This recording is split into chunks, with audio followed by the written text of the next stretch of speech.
All right, ladies and gentlemen, thank you for coming back to the Persian and the Cowboy podcast. He's the Persian, I'm the Cowboy, and we're really just trying to keep this real and show that two guys can get together and talk about subjects that are not necessarily appropriate to talk in daily life. You know, we're trying to reestablish that you can talk about things and support our First Amendment rights. So that's what we're here doing. And today, I know the Persian's very excited to talk about this. We got the balloon situation. Yeah, and going with what the cowboy was saying, freedom of speech is under attack in this country. You can't really speak your mind anymore. There's a lot of cancel culture, which is a disease, and cancel culture is the enemy of this country, in my opinion. And we need to get back to the way things were, talk about issues, be real about it, and have total transparency. So we need to get back at that. Cowboy, we had a horrible situation. This past week, we had a Chinese spy balloon that was flying over Canadian and mainly U.S. territory. This happened last week. The Biden administration, in pure Biden fashion, did not take care of the situation until 5 days later when the balloon was over the Atlantic, the beginning of the Atlantic Ocean near South Carolina, North Carolina border. This to me is China testing the waters again. We had the situation with COVID. We've had, every country spies on each other, but this is different. This was a deliberate situation on our sovereign territory. This balloon was just floating in the air with a device at the end of it, sending signals. This is to me, this is an act of war, in my opinion, and this is a huge disrespect. And they were testing to see how the United States would react. And the U.S., under the Biden administration, foreign policy-wise, has been very weak. Well, so that thing flew up from Alaska, right? All the way out on those little islands that go so far. Well, I don't know where it originated from, whether it would be from China or the South China Sea, but it did fly over Alaska. Up through Alaska, it came down to Canada through British Columbia. It came down through the Pacific Northwest, curved through Idaho and Montana, and was hovering over Billings, Montana, Missoula, Bozeman, that area, and then it came down from the north, then kind of trekked down to the Midwest, and then kind of lured its way into the East Coast. Let me just say this. For the last 3-4 decades, China has been accelerating as a superpower. They have surpassed many countries. They're the second biggest economy in the world, and they have grand aspirations to return China back to ancient times when they had an empire. They right now have something called the Silk Belt Road Initiative, which is basically what they want to do is they want to have outposts throughout the world for trading and to build military bases throughout the world where they can have a direct path to China. They are giving loans to many countries in the world that are second and third tier nations, or as they say, second world or third world, and they're trying to do this by giving out loans. And they know that those countries can't afford to pay those loans, and they are, in exchange, taking land for those non-payments where they can build naval bases, military bases, communication outposts. We're seeing this in Djibouti in Africa. On the east coast of Africa, the United States has a naval base in Djibouti. We're seeing tremendous investment in Central and Western Africa. We're seeing investments in Europe. We're seeing it in South America, Latin America, including Central America. And we're seeing massive aggressive tendencies in the South China Sea with the annexation of territorial waters, disputes over several island chains with South Korea and Japan and the Philippines, and even in Indonesia, in Indonesian waters, China is trying to stake their claim. China is basically doing what we all thought they were going to do. They are trying to become the main superpower. As they know, the United States empire is starting to crumble piece by piece. We have stupid people on both sides running this country, both Democrat and Republican. We have a national deficit of $33 trillion. We have a lot of problems internally here, and like every superpower, every dog has his day. And this situation with the balloon that just happened, the spy balloon, and again, every country spies on each other, but this was different. They are testing the United States to see what type of reaction the U.S. will have, and the U.S. did not react. When you have a enemy satellite in your airspace, you shoot it down. I don't care if it's over the ocean or over land. You shoot it down as a message. And then you mobilize your naval fleet to send 5 aircraft carriers and an armada of warships as a scare tactic to the South China Sea, where you intimidate China and protect Taiwan, South Korea, and Japan. China is asking for something, and we are getting closer and closer and closer to war with China, which is devastating because China has nukes, we have nukes, but we have more nukes, and our nukes, we have a bigger button. Well, and so that's the thing that scares the hell out of me. Because I've always slept well at night thinking the United States is so far technologically advanced, more so than everyone else. Like, I can just imagine we got these super scientific sci-fi, missile defense systems all around our country. If there's an intercontinental ballistic missile coming across the Pacific Ocean, the biggest ocean in the world, that we're going to see it when it's launched and be able to follow it the entire way over here. The fact that a weather balloon with some cameras on it is able to float up into Alaska, That's scary. And then slowly come on down the whole way through. That scares the hell out of me right there. Because why? Like, what if it wasn't a spy plane? What if this is just them testing it out and trying to, what if they put some weaponry on there as well? They flew over top of all of our nuclear sites that we have. Yeah, they purposely did it over military installations, key military installations that had long-range bombers, stealth bombers. They did it over nuclear targets within the United States. They were testing us. They did this to not only for their benefit, to take pictures, to send out signals, but also it was a test to see how we would react to a situation like this. And in the pure Biden administration fashion, they did not act fast enough or well enough. The Pentagon and military officials didn't even tell Biden after 2-3 days that this thing was hovering in the air, which to me is a false report. I think that's bullshit. They're making this up. Yeah. And then they wanted to change the narrative and say, well, under the Trump administration, this happened 3 times. Bullshit. They are just making this up to buy time and to come up with an excuse. By the way, let me tell you this. The Biden administration, meaning Joe Biden, who they have the Biden crime family, he's the big guy. In one email, Hunter Biden, his disgraced son, wrote an email to several international entities and companies and said, hey, give 10% to the big guy. Joe Biden's the big guy. He's getting deals from all over the world. His family's doing business, and they're using the White House as a platform to do it, which is very illegal. But he has a special deal with China. He has a special relationship with Xi Jinping. And they've made $31 million, close to $40 million with special deals with China. So there is a special feeling with China between Biden and the Chinese government. There's a soft spot, and they just put our national security at risk by not acting. And the American people deserve an answer. And the Biden administration and the officials in the military should be summoned to Congress for a hearing about why this happened. Yeah, it's sad news all the way around. I don't believe any of the rhetoric coming out that It's bullshit. They didn't tell Biden about it until it was halfway across the country. That just seems kind of asinine to me. This is the biggest power on the globe, militarily, economically. We know when things are happening when other countries don't know. And the fact that some fucking balloon was hovering over our airspace for about a week and they didn't do anything about it just shows you how incompetent the Biden administration is. Let me tell you something. When you have something like this in your airspace, okay, if it's over a big city, you may want to wait maybe a day to shoot it down, but you shoot that son of a bitch down immediately with your fighter jets. You don't wait a week. You take it down with a cruise missile, or you take it down with, like a surface-to-air missile. You take that down immediately and show that country that you're not fucking around. What China did was extremely dangerous. It was an act of disrespect. It was to test us to see how we would respond, and we failed. And this is kind of a precursor test for what they want to do with Taiwan. China will invade Taiwan, whether it's this year or next year. They are waiting for it. They are doing military drills in Taiwanese waters over their airspace. The United States and the world needs to get serious about this, because if China invades Taiwan, it is a major declaration of war on the West, and this has major repercussions.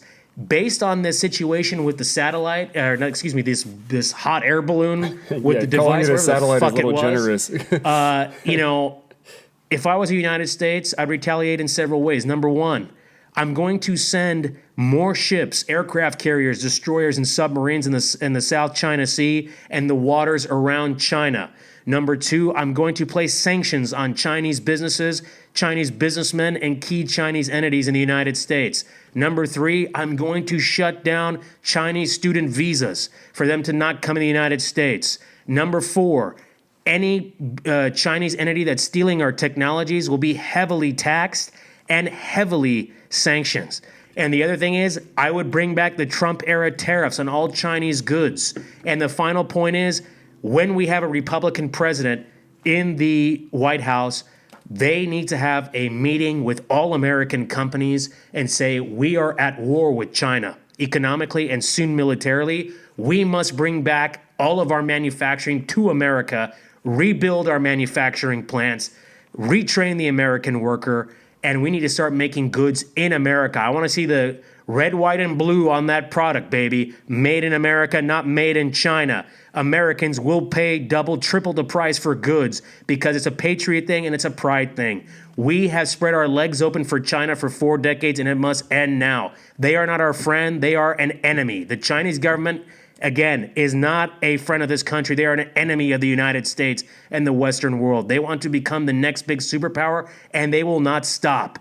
They don't allow Americans to buy land in China. We should stop any foreign entity from buying land in this country. Only American citizens should buy land in this country. Well, so I heard a little bit more about why they're buying land in the United States. Go ahead. And it comes down to the fact that the CCP can seize their money at any point in time that they want.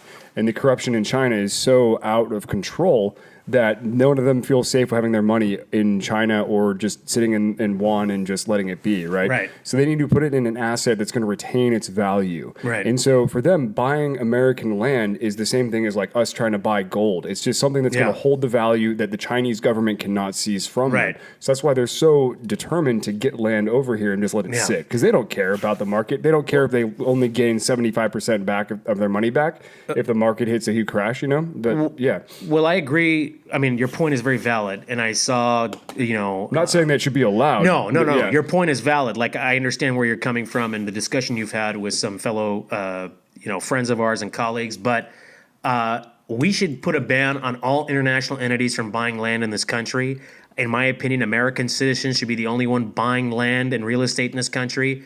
And especially in a time of war, if we go to war with China in the future, we as a nation, as a government, should seize all property that belong to entities from China and take that away from them if we are in a war with them. We are going to have a war with China. We had Mike Pompeo.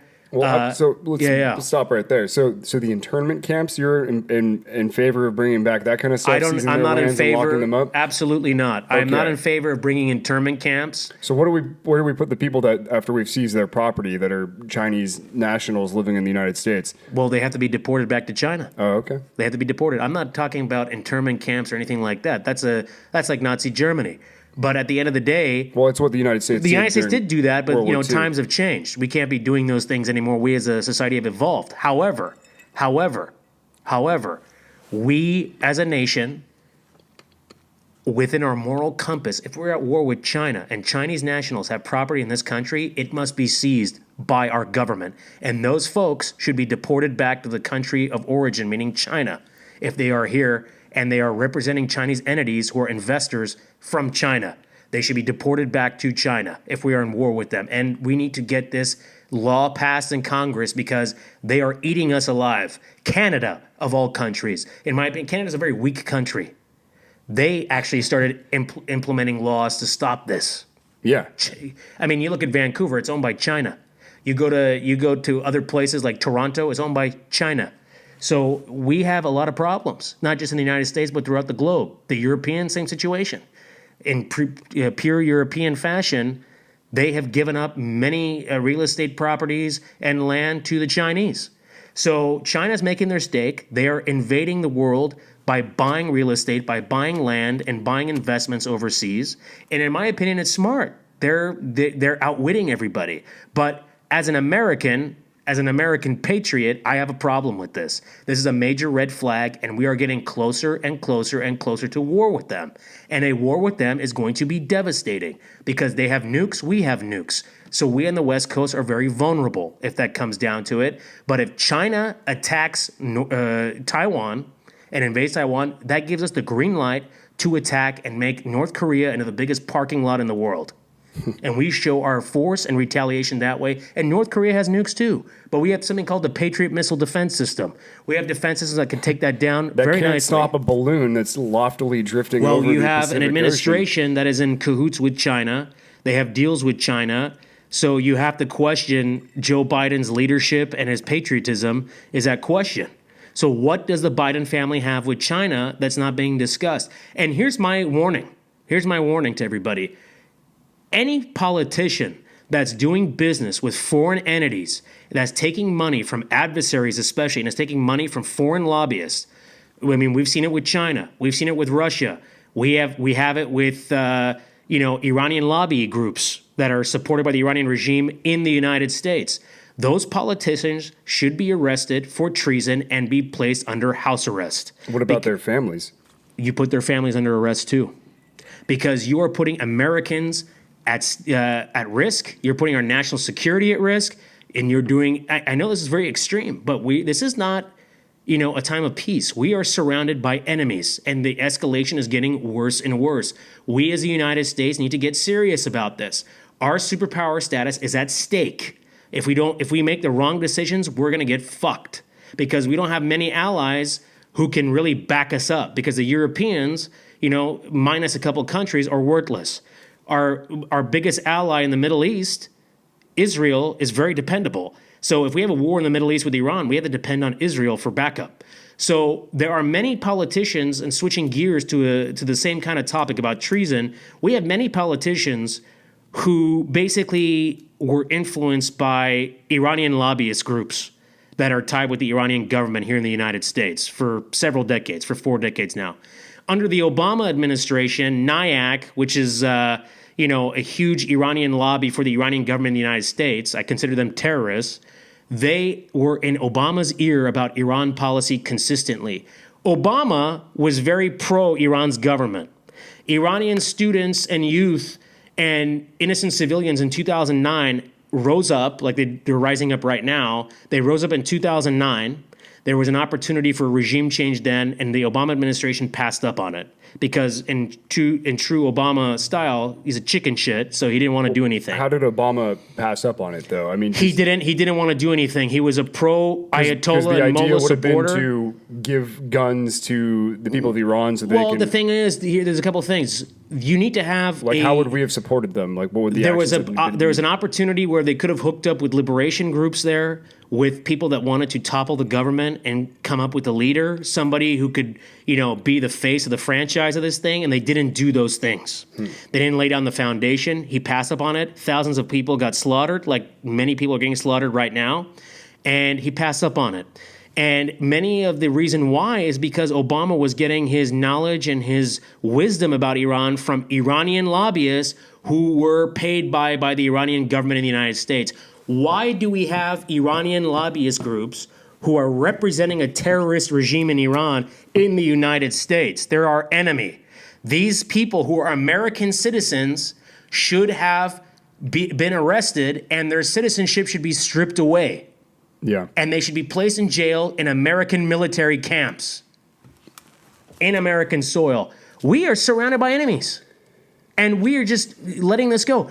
Canada has just made the IRGC, the Iranian Revolutionary Guard Corps, who's a major terrorist element in the Iranian regime, who's committing atrocities, a terrorist group, finally, after 4 decades. Why is the United States not doing that? What does the United States have with the Iranian regime? The Democrats love the Iranian regime. They literally ride the Iranian regime's dick. They love this, and they love the mullahs, and they love Iranian people to suffer. And I'm getting tired of the Democrats and their love for rogue regimes. China, prime example. Democrats are very tight with China because of all the business deals with all the big tech companies. We need a president that's going to tell the big tech companies, enough's enough. You made your fortune.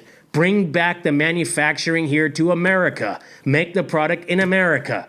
Well, I think this is just the funniest thing ever, too. Is I remember like 15 years ago, it was all about the sweatshops in China and Indonesia where our T-shirts and clothing were getting made, and everything was. I thought that was going to be the next social revolution. You know, it's like us going and helping liberate those people, get them fair working environments and that kind of thing.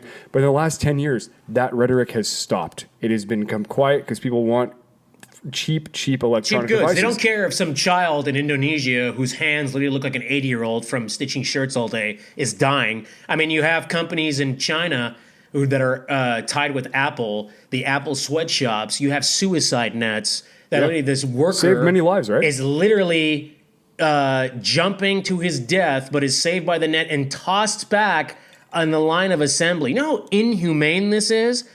Apple, Tim Cook, CEO, he should be in jail. Well, and what is it also? Is it the Uyghur Muslims? Yeah, the Uyghur Muslims are now? getting fucked by the Chinese government. There's a genocide in that region, and it's being overturned by the world because the world doesn't want to make China upset. Because you look at the NBA too. The NBA is a lobby for China. Free Hong Kong, man. I mean, you had all the players with the situation with the African American community the last 2 years. We've had many tragic deaths.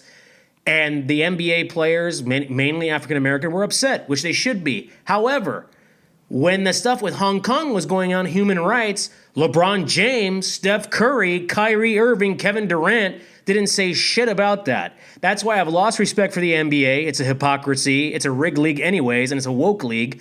But China's their number one customer because everybody in China loves basketball. So they don't want to piss off China. Why are we so scared of China? Fuck China. Okay? It's getting out of control. Have you seen American cities? Look at Detroit. Look at Pittsburgh. Look at American states like Michigan, Pennsylvania, Alabama, Kentucky, Ohio, Virginia, West Virginia, Florida, parts of Arizona, Texas, Oklahoma, Arkansas. There are old manufacturing plants that can be rebuilt after a year, reopen these plants, refurbish them into modern plants, bring back this manufacturing in America. Any American company that is doing business with China, the next president should force a mandate. You will be taxed 60% moving forward if you do business with China. If you stop doing business with China, we will even lower your taxes and give you tax credits and incentives for bringing jobs back to America. It is treason to do business with China. American tech companies should be ashamed of themselves. Everybody should be ashamed of themselves with the shit that's going on. Yeah, and it's I'm fucking pissed. No, I don't. I think you should be. You know, the atrocities that are happening in China and the human rights violations are incredible, and it's scary that we are not talking more about it. And I think we should talk more about it. And that's the point that we're trying to make in the beginning: is these are things that we should all talk about. We need to get out there and hear from each other what's going on. You know, Sam and I, we are experts in nothing, but we're here to discuss this and try to figure things out as we keep going along with this, you know. And we need more people to help us talk about that, you know. Make a community, build it out, you know. We need to get the word out. Beautifully said, Cowboy. We need to get the word out because it's getting to a point where our democracy is at risk. And our democracy internally is already at risk because the freedom of speech is under assault. The Second Amendment's under assault. We have many things under assault right now, even in this country. We have to be very careful. But internationally, we're at another precipice. World War I, World War II. We are getting close to World War III. We have three different theaters. We have the Pacific Theater, the Europe Theater, and we have the Middle East Theater. We have conflicts throughout the world that are escalating. You have Russia, China, North Korea, Iran on one side. Then you have the United States, NATO, Israel, and our other Middle East allies like Saudi Arabia, for instance, and the Gulf states. Then you have our European allies who are under the NATO umbrella like the UK, France, Germany, Italy, and then, you know, we need to focus. We need to get back at it. It's a lot of, we basically have the whole world encompassed at this point in time. And I agree with your statement that the hot spots tend to be Eastern Europe at this point in time, the Ukrainian war and everything that's going on there.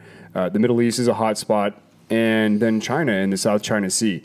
Each one of those can break out into a war at any moment now, and it's going to be weird. What is the domino that's going to hit? You know, who's the Franz Ferdinand that's going to get assassinated that's going to kick this whole thing off? Or is it already going? And we're going to look back in 30 years and say the start of the World War III was Putin invading Ukraine? Well, I think that World War III has already started, but it's not announced officially. But I think the thing that will put it over the tipping edge is three things. Well, number one, I think with Russia and Ukraine, what Russia did was extremely dangerous, invading Ukraine, a sovereign nation. They really tested NATO and America, and the United States and NATO failed. I would have put American troops and NATO troops into Ukraine prior to that, under the Trump administration. He didn't do that. That was a big mistake. I'll even admit to that as a Trump supporter on many policies. However, Russia is economically weak. They're a failed petrol state. Putin is getting older. And many of the oligarchs are tired of his pro-war sentiment, and they're losing money. And the population's aging and the population's aging. There is most likely going to be a military coup to replace Vladimir Putin in the next 2 to 3 years in Russia or sooner. Russians are getting tired of this war. They never wanted this war, and it's costing lives and money. Well, I don't know. I mean, I've seen online, and of course, who knows what propaganda I've been seeing and whatnot, that something like 70% of Russians actually support the war and see this as an what I forget the word, not exponential, but like a crisis that's existential crisis. Existential crisis, yeah. But, and so, but like the thought is right there is, you know, if Russia feels impeded on and they see NATO as their sworn enemy, and NATO is slowly trickling closer and closer and closer to their border. They're trying to seal it off and get through there. And so I'm not defending Russia, but that was like some of their thought process right there. The other thing that we have to understand too is other countries do not think like the United States of America does.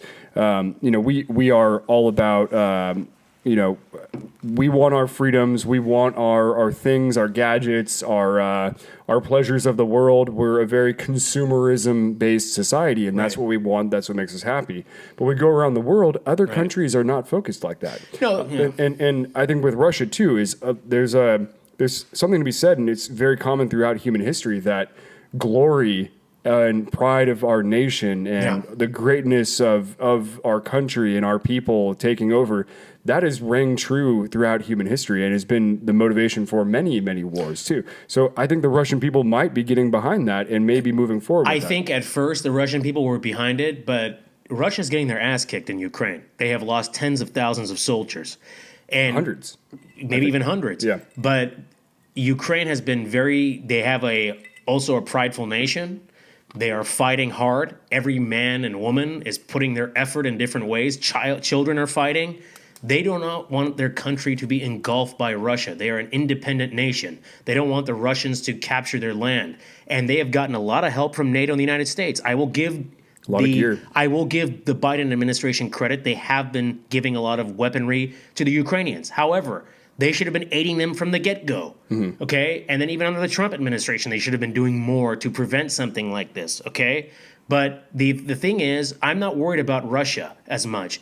I'm worried about China, and I think the tipping point with China will be the eventual invasion of Taiwan and the capture of Taiwan. That will be the Franz Ferdinand situation. Now, with the Middle East, I think that if Iran gets close to that nuke, because Iran is building nuclear weapons. They're getting very close. They're about 2 years away from having their first nuclear weapon. And Israel has stated, we will not wait for the United States to give us the green light. Our sovereignty is at stake. We will attack Iran and take out their nuclear targets, which they have a right to.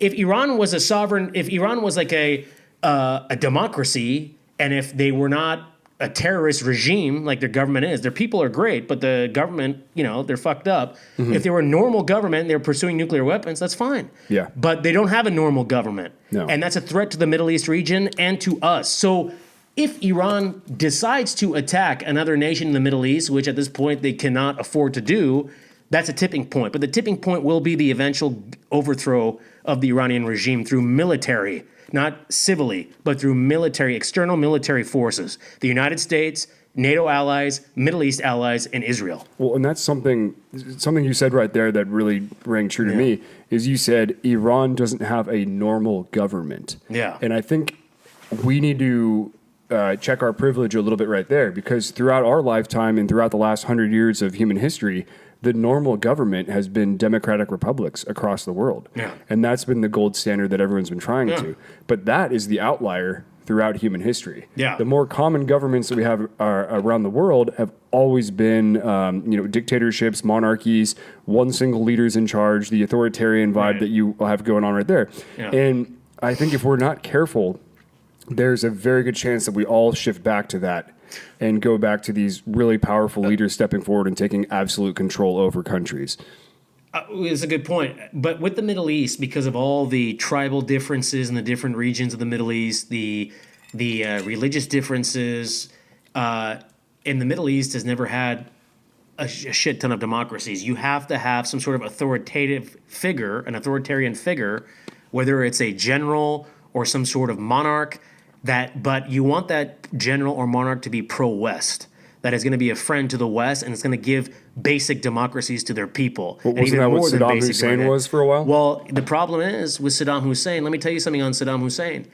The United States is kicking themselves because when Saddam was in power, yeah, he was a bad guy. Yeah, he killed tens of thousands of people. However, his country was stable to compare to what it is now. We invaded Iraq for no reason in 2003. We got rid of Saddam with no game plan, and we put a bunch of people in power who had loyalties to the neighboring country, Iran, and Iran ended up under our noses coming out as the winner in Iraq and took over Iraq piece by piece through their Shiite majority there. Because, Saddam was a Sunni, and now the people in the beginning of the Iraq war that got placed in power and had a little bit more say were Shiite, basically. So there are some, tribal differences between the Iraqis. They have some beef.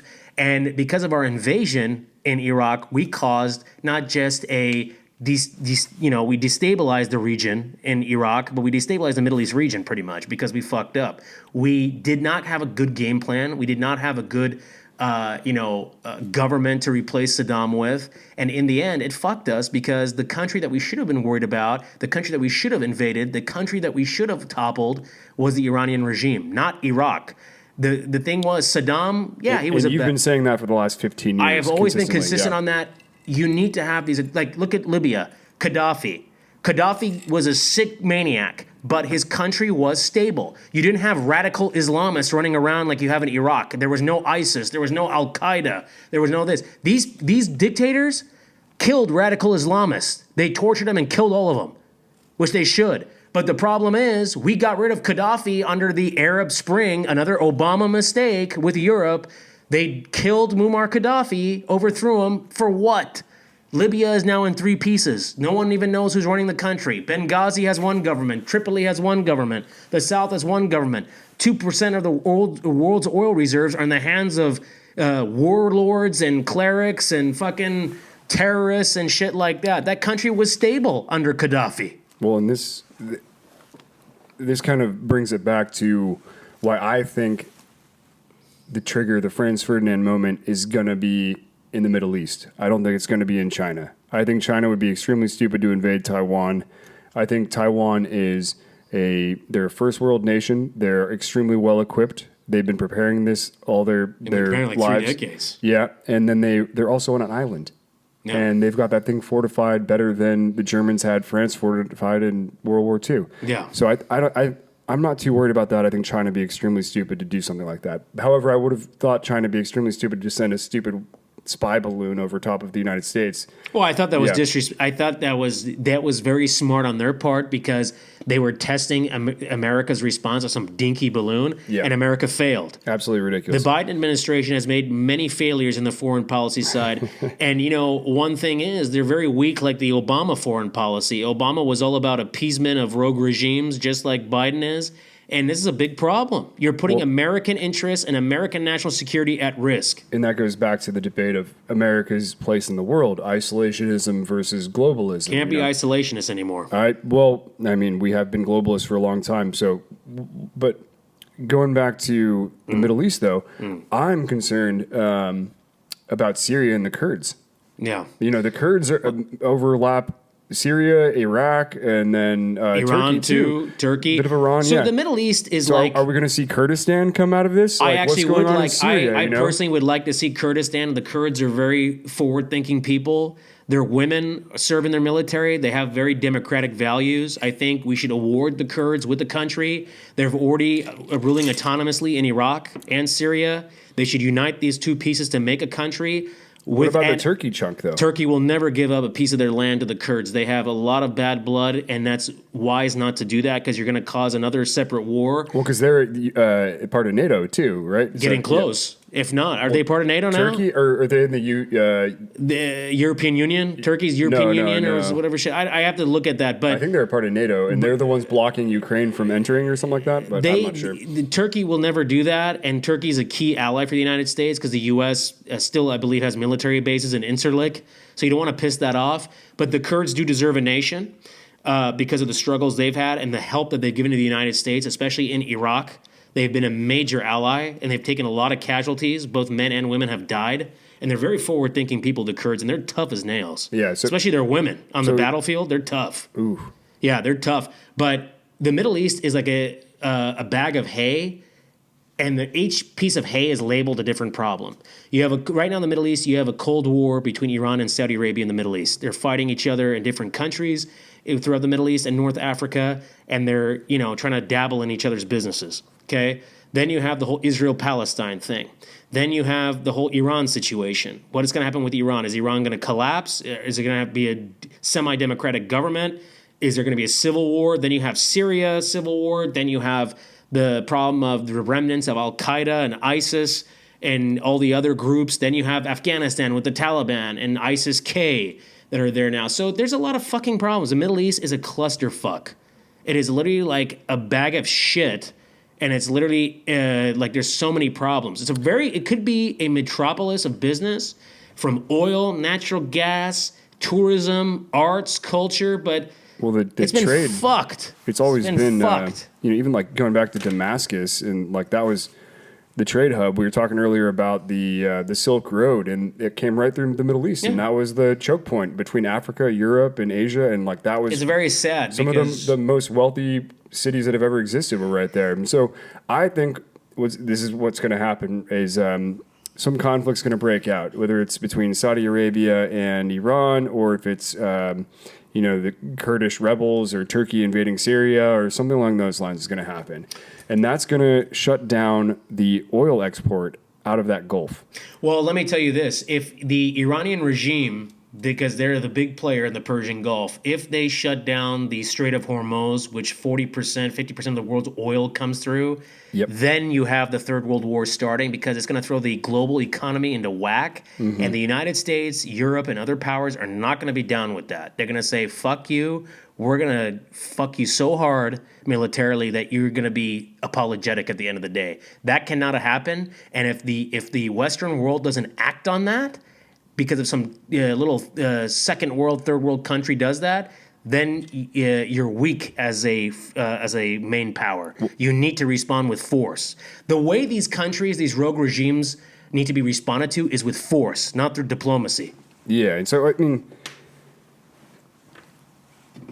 a lot to go off of with that. It's a lot. I mean, we could have just a whole topic on the Middle East one day, but the final point I'm going to wrap up on is that we are getting very close to several global wars, and it's time that the federal government sign a law to bring back a 2-year, I don't know if it's that, but a 2-year mandatory military service for every man and woman in this country to serve, because we're going to need the manpower, the woman power. We're going to need a lot of bodies because it's going to be a big problem coming up. I'm in favor of that too for another reason is we need to get over these little echo chambers that we are involved in, right? Yeah. And the great thing about the military is you get paired up with a guy from Kentucky, you get paired up with a guy from North Dakota, Florida, New York, whatever it is. It's just a complete mixing pot, and that is the mixing pot of the United States. So I'm going to learn the values of those guys over there, what their life was like, what their life was growing up, what they saw, and not just be stuck in this little Silicon Valley bubble that we always see. Yeah, it's not even real. And I think that's